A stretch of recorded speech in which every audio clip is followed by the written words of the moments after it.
Hi, today we are going to learn about South Africa during the dawn of apartheid, 1940 to 1960.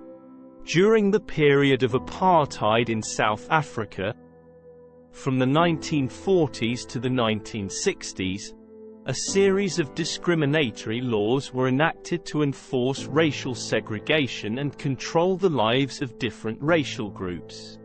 The apartheid system was designed to maintain white supremacy and oppress non-white communities, particularly black South Africans, coloreds, mixed-race individuals, and Indians. These laws had a profound impact on the livelihoods and well-being of the affected populations and contributed to deepening racial divisions in the country. Population Registration Act, 1950. This law required all South Africans to be classified according to their racial group. Each person was issued a racial identity card that determined their social, economic, and political rights. The racial categories were white, black, colored, and Indian. This classification was used to enforce racial segregation in all aspects of life, including education, housing, employment, and public services. The government aimed to control the movement and opportunities of non-white populations, limiting their prospects for economic advancement. Group Areas Act, 1950. The Group Areas Act established separate residential areas for different racial groups. It mandated residential segregation and forced millions of non-white people to leave their homes in designated, white areas. These forced removals led to the destruction of thriving communities and cultural disruption, as people were relocated to overcrowded and underdeveloped townships with limited resources and opportunities. Bantu Education Act, 1953. This law created a separate education system for black South Africans, aiming to provide them with an inferior education compared to white students. The government's intention was to limit the intellectual development and economic prospects of the black population, thereby perpetuating their subjugation. The education offered in these schools was underfunded and focused on producing a workforce for menial jobs, reinforcing the cycle of poverty and limited social mobility. Immorality Act, 1950, and Suppression of Communism Act, 1950.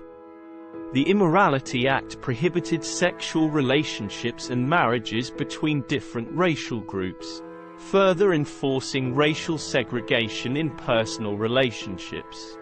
The Suppression of Communism Act targeted political activists, particularly those advocating for racial equality. The act allowed for the arrest and detention of individuals deemed communists or threats to the apartheid system. This led to the silencing of dissenting voices and the stifling of political opposition. The primary reasons for the enactment of these apartheid laws were to maintain white minority rule and to establish a system of racial segregation that favored the white population in all aspects of life.